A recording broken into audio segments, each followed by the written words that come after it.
Welcome very, very much to Conversations. A personal pleasure and honor to welcome to the program a warhorse of the movement for human and social justice in this world, and that's David McReynolds.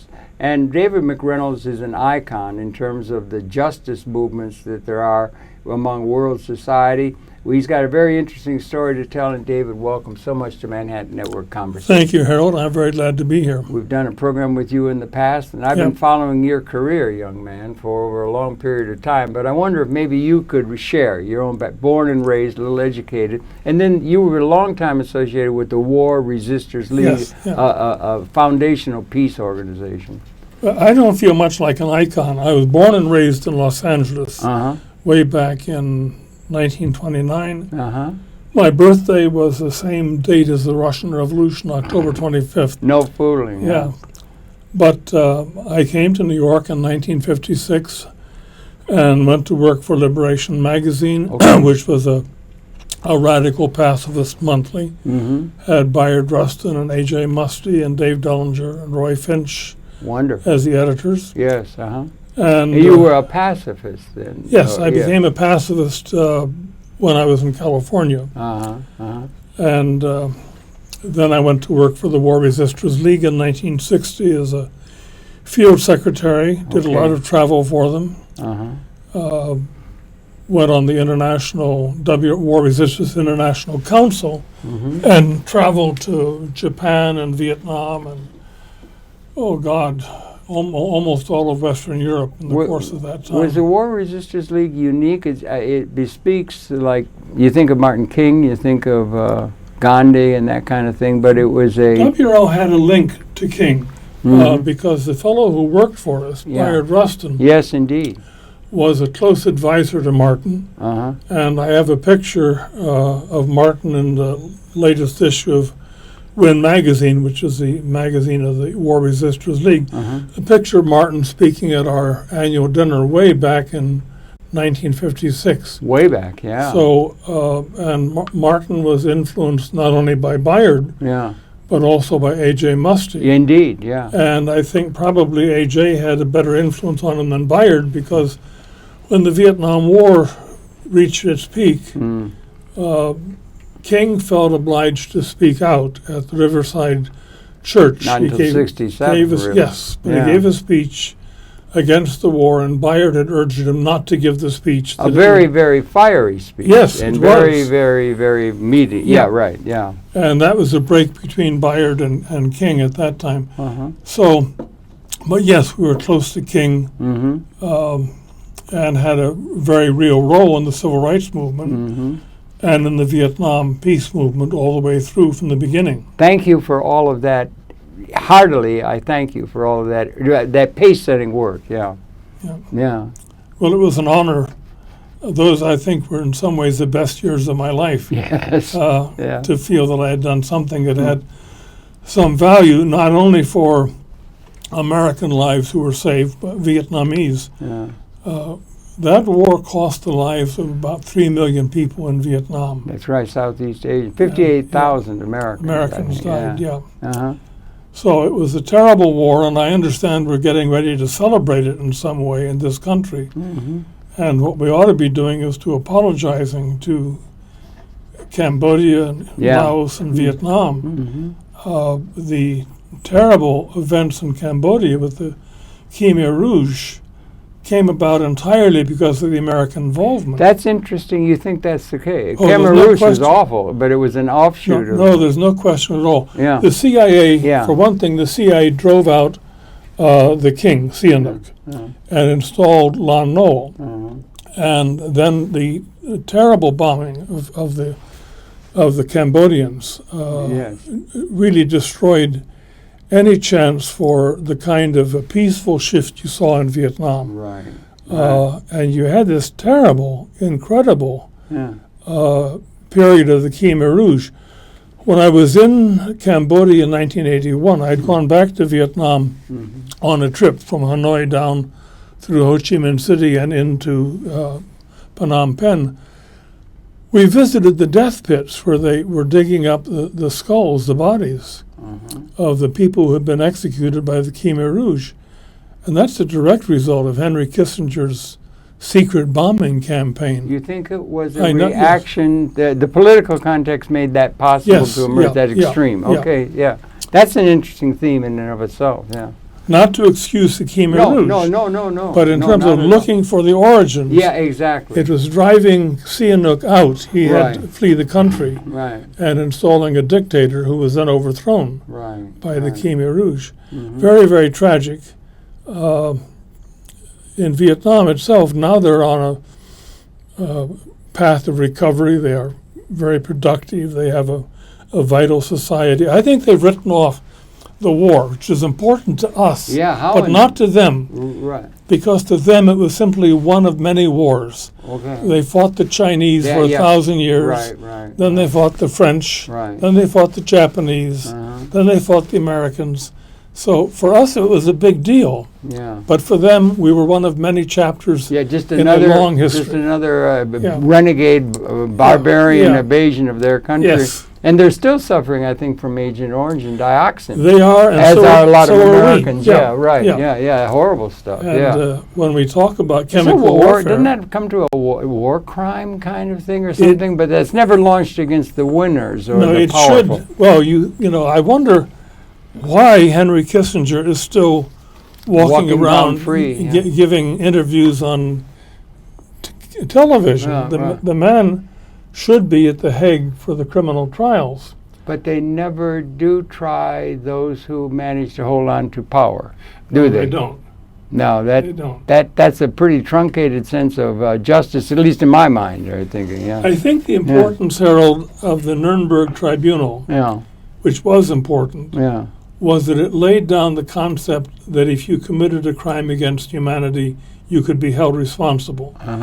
That was important because it does mean that Kissinger cannot now travel widely because there's always a danger he will be arrested if he's in a foreign country. Bush cannot travel widely. Is that true? Yeah. There are countries that Bush doesn't. Are you talking both Bushes or the second Bush? George Bush. The second. The second, yeah. That after the arrest of Pinochet in England when he was visiting, and his extradition to Chile, where he was brought to trial. It has not been safe for several of the administration figures, including Rumsfeld, to travel widely. They face arrests. Really? At the local...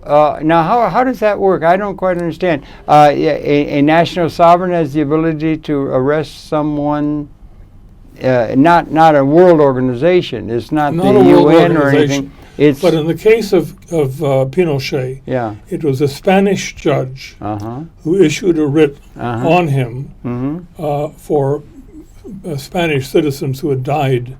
So is that a national level that these writs are written? Yeah. And could we... and then they take them to... They have a right to bring them to a world court. Well, is that in The Hague? Yes. And that's Europe?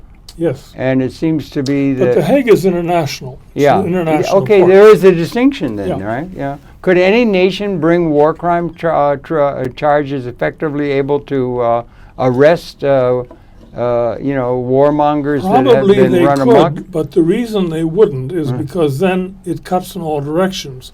Let's suppose the Russians brought a case against Germany. Then the question is, what do you do about the war crimes that Russia committed in Chechnya? Right. Where there were clearly war crimes. That's right, because everybody's tarred with that brush, including the United States of America. And we are very much tarred with the brush. Yeah, absolutely. Our actions in Vietnam and our actions in Iraq. And Iraq, of course, is the most appalling. One of the things that we now know through the expose of Chelsea Manning was the murder by U.S. troops in Afghanistan of journalists. And I think Chelsea Manning and Edward Snowden ought to be given medals of freedom. And Manning should be released from prison. And Snowden should be welcomed back to the U.S. as what he is, which is a man who took enormous risks Absolutely. to give us, the American public, Right. the facts that we had a right to and had been denied. Right, that's true. And do you think he's going to make this trip to Germany as being proposed by some I doubt people? I doubt it. It would be It'd wonderful. too if he did. dangerous. He'd have to have the assurance of the national German political class. It would be wonderful if he could, but I think the real problem is that I've watched the liberal commentators who say, well, he broke laws. Yeah. Yeah, but so did NSA. And under Obama, who was supposed to be defending us from intrusions into our privacy, we have seen a remarkable expansion of surveillance over everything. Your phone calls, your email, your internet access, all of this is going into the large files of NSA. I suppose if he were able to do it technologically, Hitler would like to have had that capability. He would and or Roosevelt or anybody would. They were doing things to try and tap into it. But now you've got this technological capability to do, in fact, which would have been impossible until just about yesterday. Yeah. So I don't know what that means or what the implication of that is. I was thinking about this yesterday, and I'm not sure we can ever put the genie back in the bottle. I think the CIA should be abolished, but it's easy to say that because the government that abolished the CIA would need some kind of agency to keep track of what it had done. Right. And every government is going to set up some form of secret police.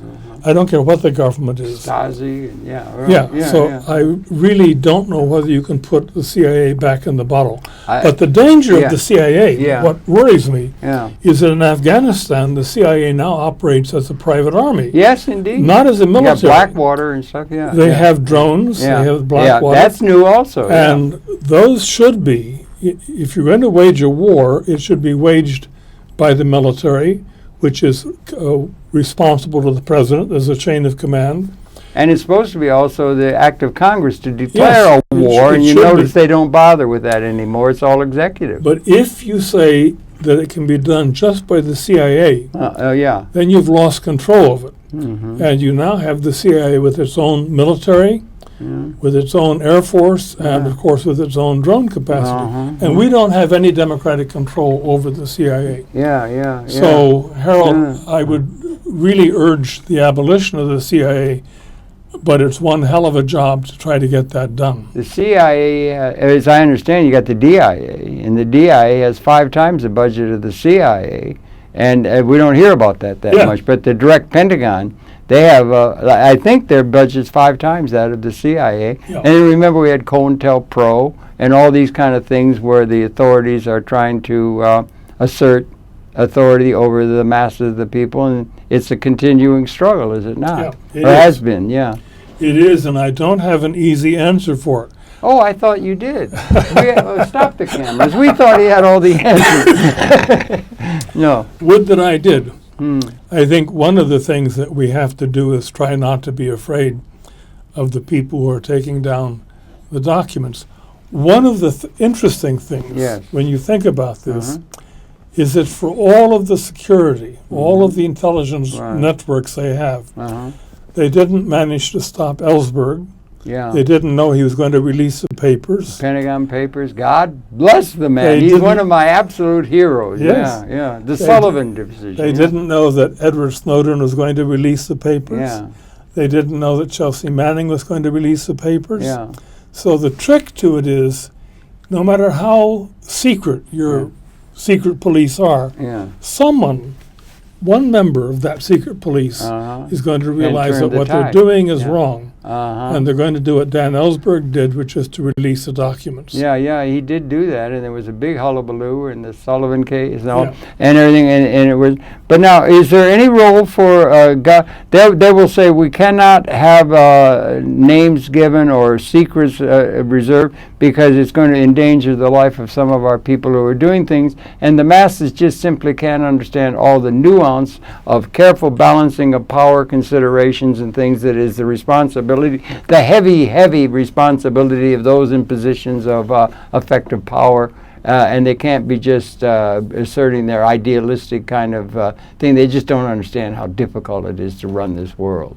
That kind of argument essentially is what they do all down through history, I think. This reminds me of a scene from the TV series Rumpel at the Bailey, where Rumpel, one of his clients, has been arrested. And Rumpel goes before the judge and he said, Your Honor, I would like my client released on his own recognizance.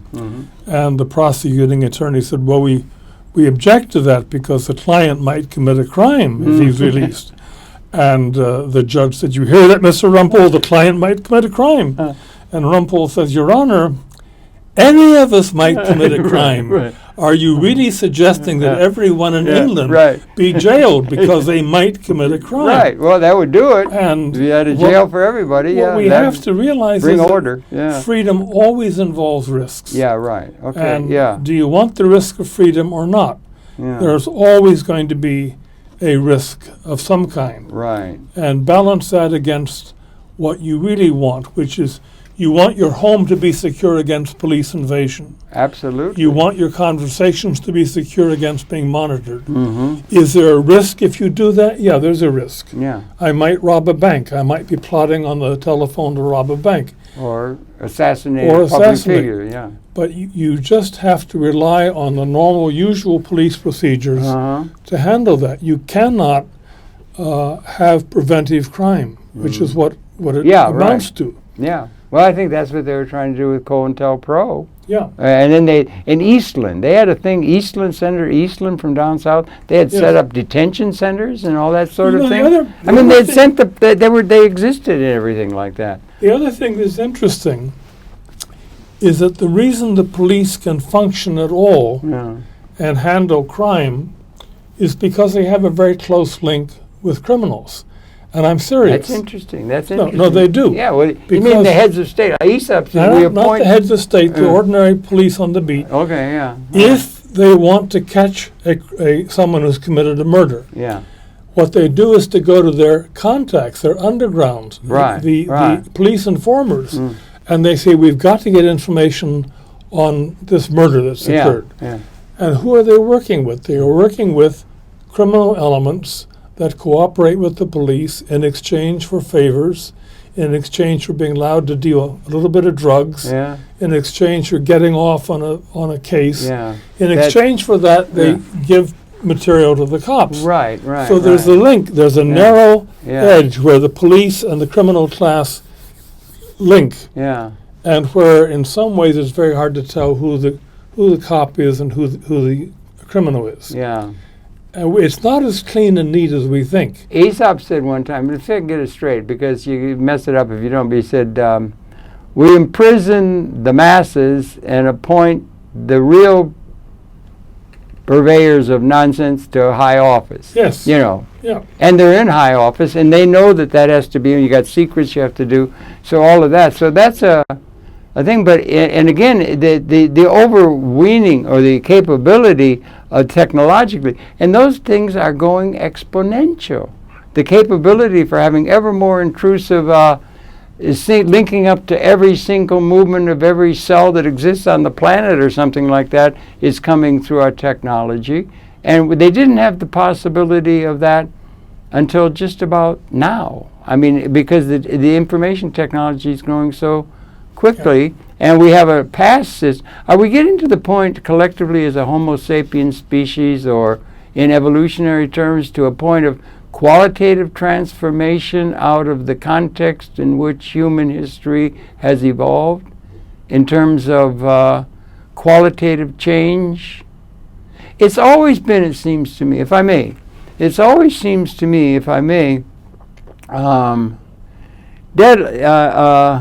James Joyce had Daedalus say, history is a nightmare of injustice from which we're attempting to awaken. Two parts of that question is that true? I think it probably has been. You think of Dickensian things where there's always been a few people in a castle eating lavishly and the masses wallowing around in the mud of poverty and restricted capability to bring life support to the masses and so forth. But are we coming to a time of a qualitative transformation in terms evolutionarily to where the weapon systems have become species lethal, according to Ramsey Clark and others. Just the Trident submarines being run by atomic power with the capability to wipe out, apparently, if there's a spasm of a spasm of unleashing of the power that exists at a level of capability. Apparently, it can eliminate the Homo sapiens species. I don't know. Do you ever think along those terms, or do you think that's true? No, I think it is true, and what's unnerving. And when did we reach that point? Oh, we've long since reached our lifetime. No, we've long since reached it. No, but not in terms of the sweep of human history. It's only within your and my lifetime that we've crossed that line. Yes. If we did, yeah. You see, so it should be taken into account. There may be something on the countervailing side of living or benefit for the masses of the people that is equally significant in terms, it's latent, like latent heat in meteorology. It's latent. We have a capability that we haven't had historically for the good and for the ultimate good or the ultimate bad. The latent danger is there every moment we're sitting here. Okay, yeah. We have nuclear weapons. China has them. Israel has them. Yeah. France, Germany, Russia. All of those weapons can be used if someone makes a mistake. Yeah. And unhappily, we've come very close over the last... 62. Not just 62. Well, I remember that.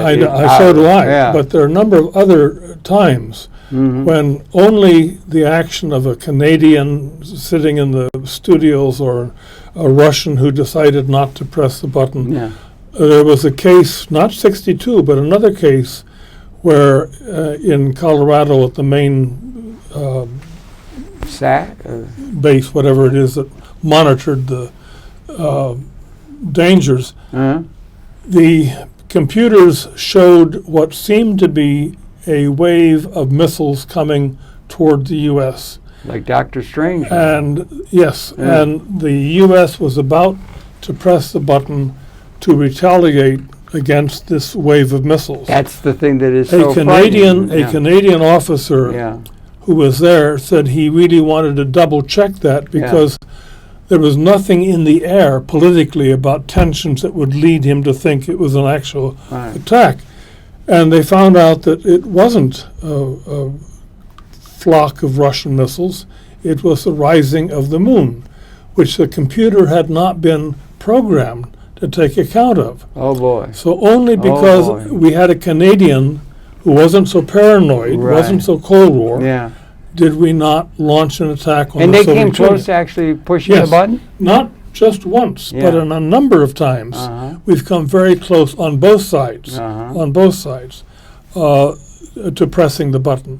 So this danger is going to be there as long as we have those weapons. And I think the other thing you mentioned, poverty we live in, that the number of Americans that are living in poverty today is horrendous and it's rising. We need to get rid of the entire military-industrial complex. That's a big order. Yes, I know, but we need to do it. Yes, sir. Why do we have military bases everywhere, all over the country, all over the world? What do we need them for? Right. And they're there partly because we had them left over from the Cold War and have never closed them down. Yeah. We should close down every military base outside of our borders. We should redirect that money into the purposes that is needed, which is housing, education, and things like the infrastructure of our roads and our electrical system. We have work to do here, but the tax money, which we're willing to spend so easily on the military, trillions of dollars. The money that has gone into Afghanistan, a war which we have lost. And Iraq. But I'm leaving Iraq behind because that's over for the moment. Yeah, thank God. Afghanistan is still going on. We have spent trillions of dollars in Iraq, and we've lost that war. Pallets of $100 bills for bribes to Karzai. Bring the troops home. I had a terrible letter the other day. Someone wrote me who's in touch with my organization. He said he was heartbroken that his son had just been killed in Afghanistan. Now, what in the world do you do if your son is killed in a war which make some reasonable sense. Yeah, yeah. Let's say World War II. Yeah, right. Where we had actually been attacked. Yeah, you can process it. And so your son is killed in the Normandy landing. Right. But how do you process the death, let's say in World War I? Remember, the armistice came on the 11th hour, the 11th day, the 11th month. Yeah. The armistice came. It was November. Yeah. What happens to the man who was killed on the 10th hour? Yeah. What a waste. You know, what a waste. Yeah. And every man and woman being killed in Afghanistan today is a terrible, terrible waste, because it's a war which is over. Right. A war we are withdrawing from. A war we have lost. Why are we having any American person there? And why are we killing Afghans there? Right. I don't have any solution to what's going to happen in Afghanistan, but they have to work this out for themselves. Well, I remember back, Mr. Nixon, when we were doing things about Vietnam, he said we have to find a peace with honor. We have to have honor. We have to. We don't want to admit we were wrong. They still won't admit. There are people who won't admit we were wrong, that we were following George Kennan's prescripts of geopolitics. They would say there's a big red amoeba coming out of the Eurasian landmass. If they let them fall, remember the domino effect? Yes. And that we need security, and they're going to be in San Diego or San Francisco raping our women. If you looked at George Kennan's own statements, he had become very critical of the Cold War long before it ended. And had said that his theories had never been understood properly. And we built up, the interesting thing, and I thought about this yesterday when I got the news that Honduras is having an election and maybe they will elect a democratic government. Honduras had a coup which the U.S. supported that overthrew a democratic government. I'm shocked. The funny thing is that you can look at all of the experiments in social change. Chile, Brazil, Venezuela, Honduras. Look at any of those. Ecuador, Bolivia? Yes, any of them. Increasingly, And always the CIA is there trying to overthrow them. Cuba, we weren't satisfied with an armed invasion. We've tried to murder Fidel Castro for years. It's amazing. We have a blockade. What's interesting to me is that the CIA does nothing at all about any of the regimes which we know are terrible. We're doing nothing about Israel, which has been an illegal occupation of Palestine. Is apartheid too strong 40 a years. word? No, it is an apartheid state. When South Africa was an apartheid state, we supported it. Put Mr. When Franco was in charge of Spain, we supported it. Well, who? When Franco was in charge of Spain, we supported him. Where was the CIA on the side of positive social change? Or where was the United States of America? Could one say? Or is that just that the people are so manipulatable, they're just being led? And the only thing that matters is what the heads at the Pentagon think. Always there's an opposition to social revolution. It doesn't matter if the revolution is democratic, as it was in Chile, where Allende had been elected twice in free elections. Nonetheless, the CIA and Kissinger and Nixon arranged to help assassinate one of the generals who would oppose the coup, and you had the coup and the murder of so many people in Chile. Blood is on our hands for that. I know. And yet they never go in the dock. No, they don't. If you're a winner, you're above the law. Well, you're above the law that we're being presented as something when we say rule of law. If you're the winner, you're above that. It doesn't apply to the winners in terms of the terror they would rack upon the planet. If you understand, seems that way. Harold, I think winners go scot-free. Part of this is up to those of you who are watching this. That when Kissinger appears on television, you folks out there ought to raise the question with the networks as to why they're having a war criminal on their television. Interview him when he's been arrested. That's fine, but don't interview him as an expert on foreign policy. Why? Don't interview Rumsfeld. He's a criminal. There's a thing is, it sounds to me, if I may, what they would be saying about this fellow David McReynolds, and I'm pretty sure they'd be saying it about this fellow Harold Channer, is that we have a little streak of what's called idealism, and they have what is realpolitik. that the only thing that matters in terms of the means by which one group or one element will assume what is called political legitimacy is whoever's got the biggest gun. That's what it is. That's all it is. It's power. So if you have the power, you're above the law as it's seen in terms of justice and all these values that are held by what are called idealists. They're just not realistic. That's the major reason that the people are here on this planet, is to assert their political legitimacy through military prowess and conquering, if that's necessary, co-opting, if possible, the mass of the people of the world. And that's the way it's always been, from Rome to feudal Europe to now. And that's just reality, and you're just being unrealistic to think you can have anything other than the power elite, even if there are crackpot realists like C. Wright Mills used to say. No, there are always other things that are happening. Okay, thank you. Always you have, in South Africa, you have the enormous struggle for the independence and freedom of the black community in South Africa. Yeah. Always in this country, you had the extraordinary movement for civil rights by the African American singular community. movement. Yeah. In India, you had the peaceful, remarkable move by Gandhi to achieve independence for India from Great Britain. They still maintain untouchables. I mean, that's a little hard to understand. And this Vedic nonsense. Gandhi argued against that. Yeah.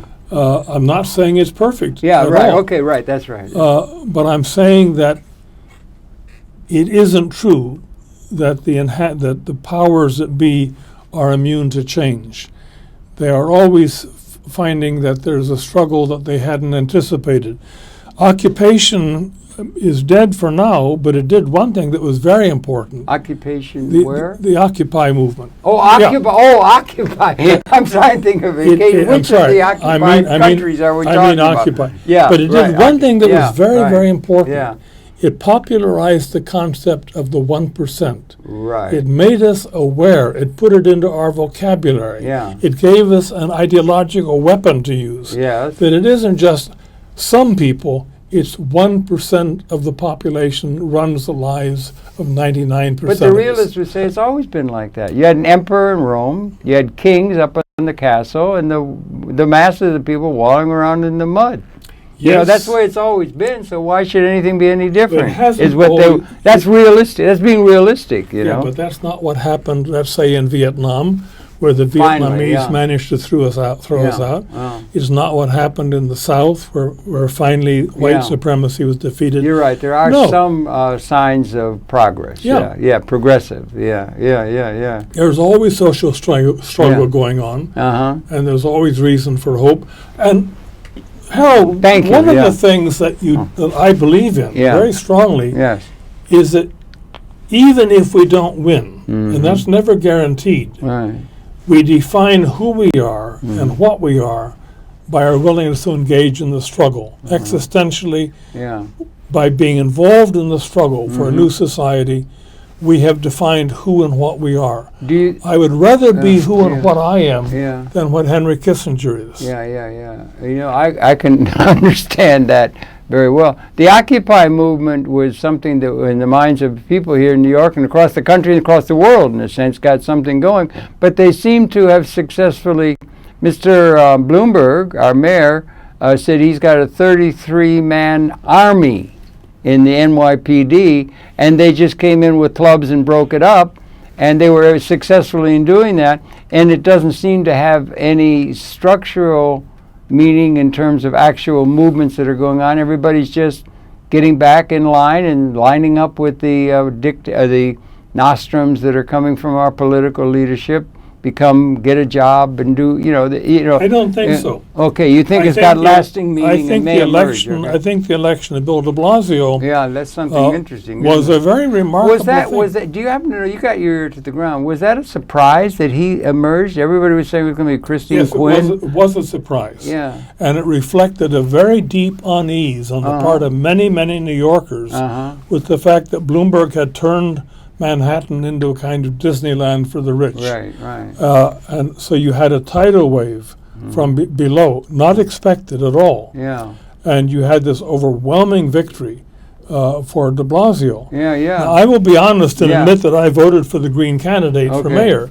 Yeah. Because I knew de Blasio was going to win. Yeah. But I think de Blasio's enormous landslide victory tells us something about where politics may go here in New York. What? Okay. Where it may go in the country. In New York City, you're talking now, yeah. But where it may go in the country. You think it could go in the country that way? Yeah. Who knows? Who's going to be a carrier of that? Is that going to be Mr. Obama? Is Mr. Obama? He's only 39% approval rating now, and he's come through all this stuff, and you got all this right-wing stuff coming out of what they call the Tea Party movement. They held up the government and all that.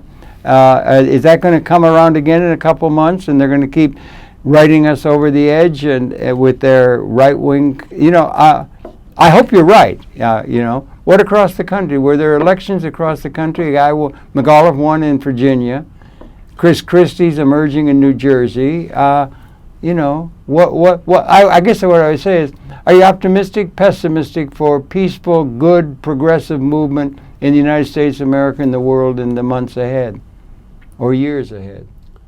Just to keep a little maybe a little bit optimistic, but whether I was optimistic or pessimistic. Yeah, or you're trending things. My job is to be engaged in the struggle. Thank you. Yeah, okay, yeah. And you have been for so long. Yeah, right. Well, not that. Others have done much better than I have.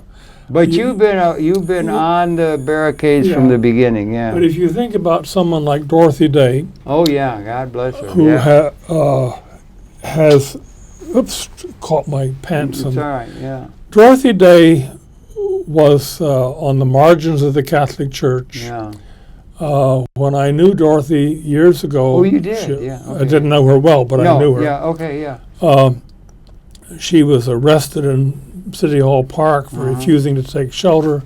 She served her time in jail in the Women's House of Detention. She was irrelevant to the real power structure. Like I was just talking, And yet, today, the new Pope has announced that she's being considered for sainthood. Wonderful, yeah.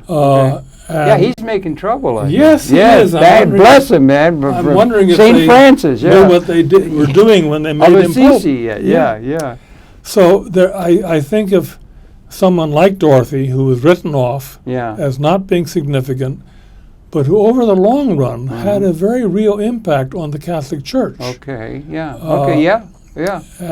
Catholic. She the Catholic Worker? No. The Catholic Worker. That was a magazine or a newspaper. It's a newspaper. Yeah, it's still going, I guess. Oh, yes, it is. Yeah, right.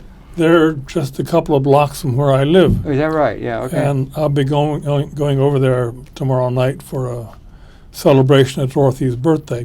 Good for you, yeah. And those are the ones who I think are on the front line. I sit at home with two cats and listen to music or watch television, but they're the ones who are feeding the hungry, taking care of the poor, suffering all the indignities of bed bugs and cockroaches.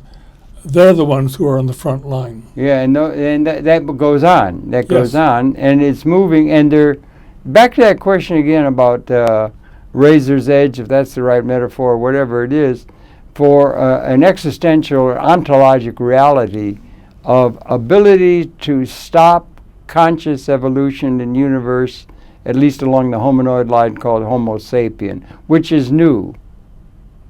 I think it was not even, there would have been even survivors in the Cuban Missile Crisis time if Khrushchev hadn't taken a certain stance. Like your fellow, the Canadian with the rising of the moon and that and everything. But there's an equally existential capability to provide for everyone through good design. Bucky Fuller, Murray Bookchin was in that kind of a thing. That we may be getting to the point where the percentage of the world population, I wonder if you could do you think there is through time a higher percentage, or you could just get it axiomatic maybe, the percentage, if you have on the one side the capability to provide life support, or the question, Cervantes said there are only two classes in the world, the haves and the have-nots. And what does it mean to be a have? I don't think we seriously think about it, because the de facto acceptance is that it's an absurd proposition to be thinking along these terms, because there's never going to be able to be enough. There's not enough. That people are living in because everything is economics is called the allocation of scarce resources. What does it mean to be a have in the world? We're able to provide. We got 1,996 television channels now. Harold, I think we easily have enough. And if you look at other societies, I think ours is a bad model. Let's look at Holland or Finland or Norway or Sweden. Yeah. They have problems. Yeah. I'm not saying they don't have problems. If you think of the crime shows we've had, which are very good crime shows, that are based in Sweden, you like can the see Bailey. They have really serious problems. Yeah. But they really do have enough for everyone. Well, there's decent care for the elderly. There's medical care for everyone. There's education for everyone. With all due respect, if I may, I'm not talking about the existing reality. Yeah. Now, what I'm talking about more is the capability. You have a capability that you need policies to realize, but the capability is there. The capability was not there. There would be no way you could entertain the idea, as been suggested by Fuller and others, the system thinker, that we may be getting to a point where, on a percentage terms, just stop thinking about reality in a way, about the injustices that are legion and everyone always have been and so forth, but thinking in terms of capability. On one side, we have the ability to wipe out the entire species. That's sort of an existential reality that's only been there since about 1970 in terms of the evolution of 200,000 years of Homo sapien. On the other side, you have a capability through good design and projection of capability. The microprocessor was developed, and it used to be a room the size of this whole building to get 5 megabytes of thing. Now it's going exponential, and you can have good design, new materials, nanotechnology. You have stuff 1,000 times stronger than steel and weigh nothing. There's all kinds of capability of providing the goods that make for what is called a secure life in terms of material reality. We have a capability of having possibly a higher percentage of the world population can be seen to be haves, not in terms of the reality, but in terms of what the capability affords. That we don't ever take, it's never up on the table, Harold, but that we may be transcending material scarcity as a template by which policy decisions are made. All of our institutions assume there's not nearly enough. Harold, you're arguing my case. Am I good? I'm glad maybe we saying get together. that it is clearly possible for us to have food for all, have housing, for all, televisions, transportation, everything. All, yeah.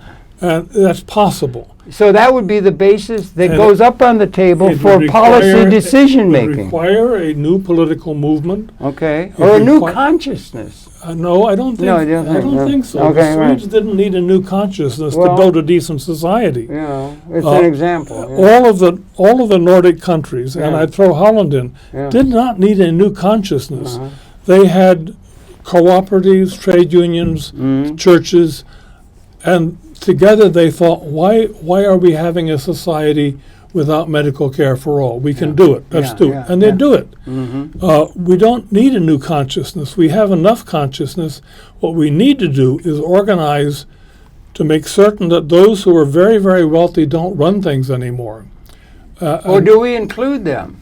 Is there something that would be so all-inclusive that it could include everybody? It should including the people who've set a template, and that we have to do something about liaisoning with historically outdated institutions and thought patterns. Of course, we would include include everyone, them, but not overthrow them. But I would say, perhaps.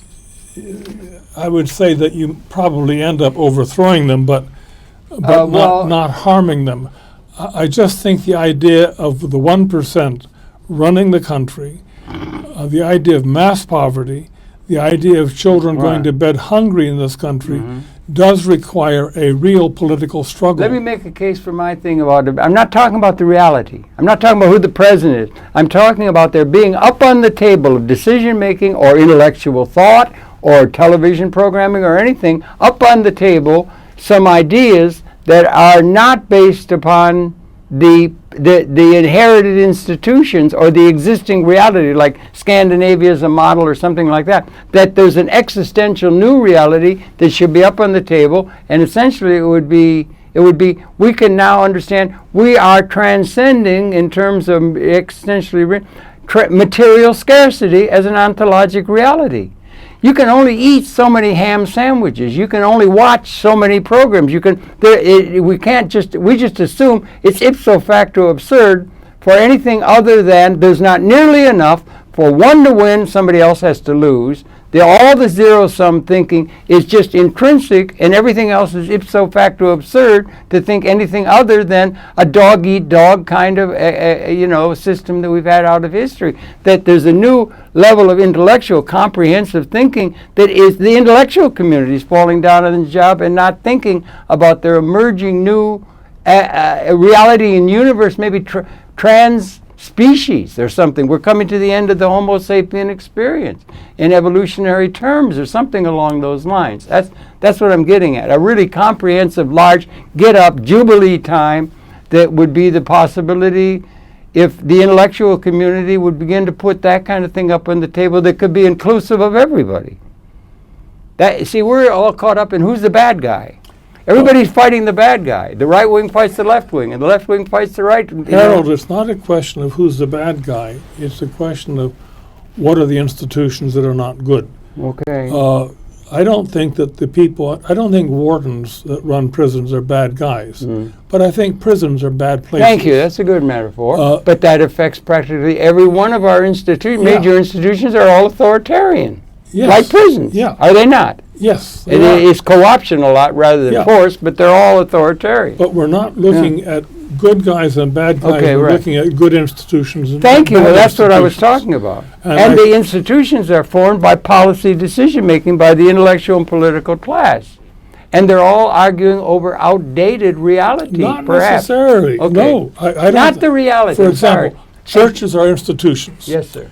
They're not necessarily, and they don't agree. Yeah, there are no two churches that agree. Right, I've noticed. Yes. Over the years, yeah. So those are institutions, centuries, and they have their own reasons for being and their own dialogue. Yeah.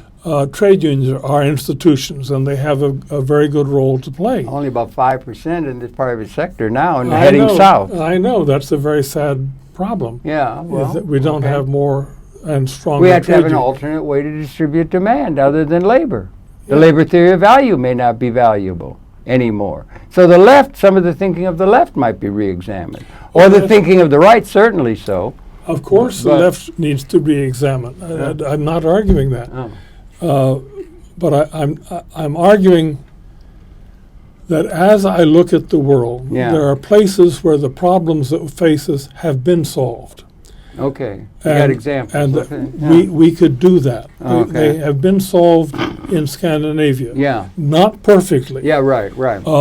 Okay. You run across terrible things in human life where you have serial killers that are not going to be solved by Marx or Christianity or Judaism. Okay. You're still going to have that exceptional person who's going to go out and rape a 3-year-old child or engage in a series of murders. Aberrant, And I don't know what to do about that. Yeah, right.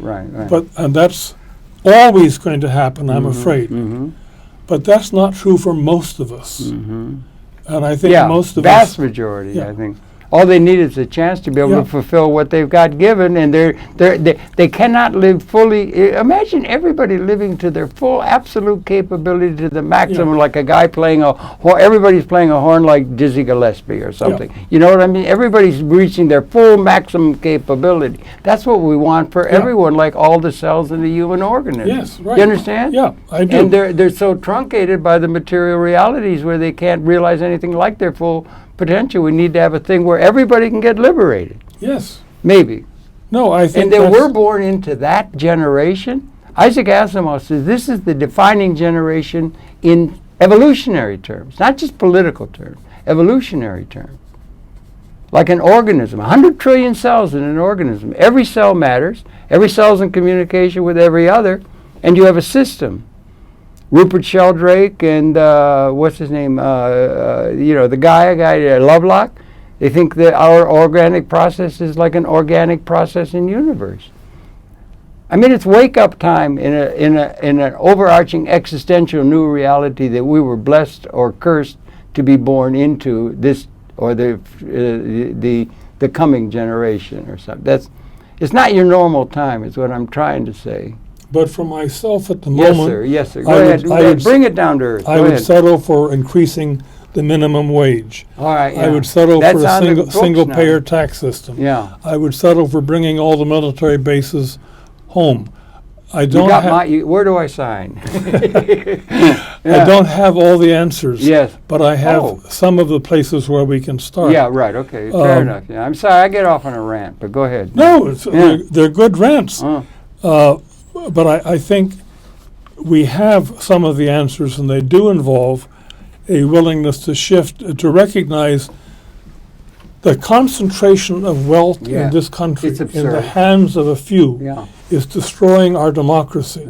The vast majority of people cannot afford to send money to their candidate. Right. The candidates are being elected by contributions. Right. The contributions come Citizens from the wealthy. United, yes. So yes, I do believe in the death tax. I do believe that when the billionaire dies, his money should be taken by the state. I do not believe he should be able to transfer that money through a trust to his family.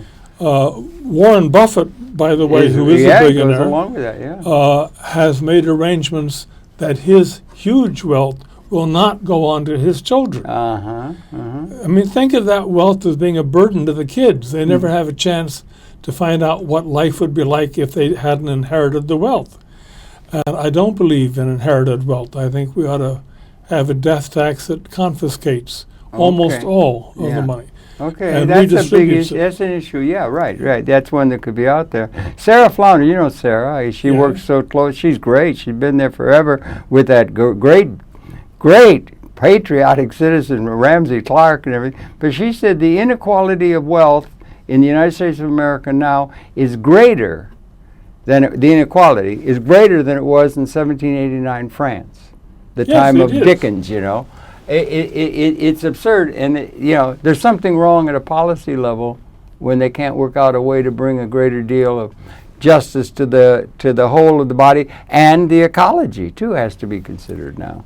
Well, we also, to throw in another problem that has to be dealt with, we have the largest number of people per capita in prison of any country in the world. It's absurd. Over pot, a lot of it. And yes. It's crazy. And I think that's emerging. That's another positive issue. I think that's and really... this has become, the prison industrial complex now builds on itself. Yeah. You have small towns. Like a cancer. Small towns that want a prison. Because it provides jobs. Yeah.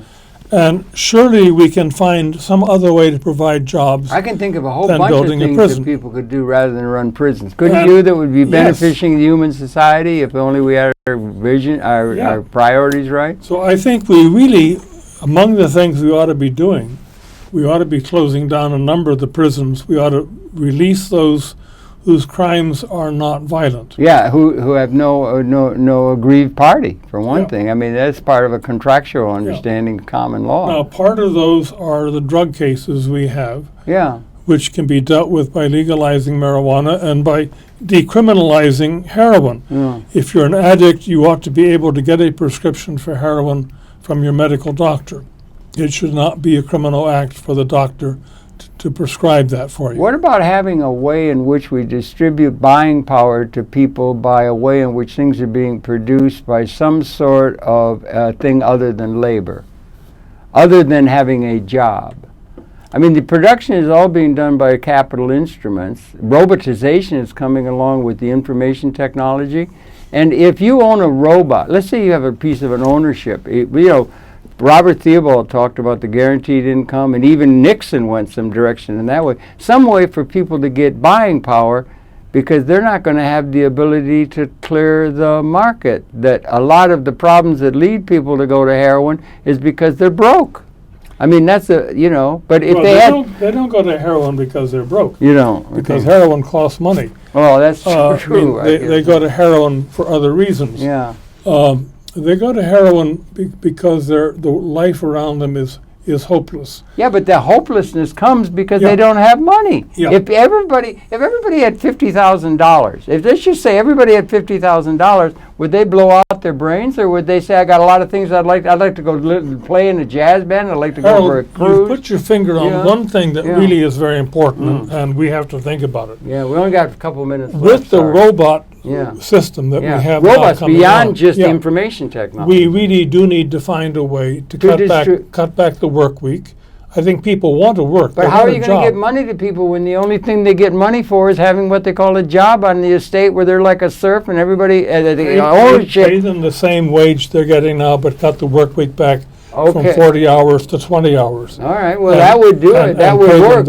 That would work in the right direction. But we really do have to take account of what is happening now with robots. Yeah. That the old concept of the industrial workforce is going. Absolutely. And it's going very quickly. Yeah. And that's a question that we have not solved yet. Even as the productive capability of turning out stuff is growing, that's all in good design, it's really good and everything, but people, in order to get the ability, they have to be able to have the money to clear the market, if only on business terms. So even anybody could go along with that if you distribute demand by something other than just a job. I think we would agree about a guaranteed annual wage. Yeah, that was Theobald tried. And it becomes much easier to do that with the robot society. Yeah, particularly if that robot society... Cut the work week down sharply. Okay, yeah, and then, but you can get the work week down now by just not taking a job, and then you're poverty. You're in the gutter. You have no money, because that's the only way you legitimately can get money in the minds if that's the way the serfs get their gruel. Cut the work week down and increase the pay. Okay, well, I think that's something really worth considering. There's a lot there. Well, like I say, we started thinking all the problems of the world have been solved by our sterling political and economic and business and banking leadership now, who's running everything so handily. But as has been suggested by our guests, there are a couple of changes that might be able to improve on that situation. And that person is a pioneer. I don't care what he wants to do and be all kinds of... he's a real pioneer in terms of taking the hand of and helping the process that has mightily helped in moving that the whole human condition in a positive frame of reference, including, as you say, the people at War Resisters League and so forth. And I thank you enormously for such a very, very, very, very, very well-led life. Thank you. And I also thank you particularly for participating in this conversation where it's so good to talk to you again, David. It was a delight. It's a pleasure to have the perceptions then of a giant of improving the human condition in a realistic and meaningful way, an intellectual giant, if it could be put that way. Thanks a lot for viewing. We invite you to tune in. We'll be coming back again tomorrow.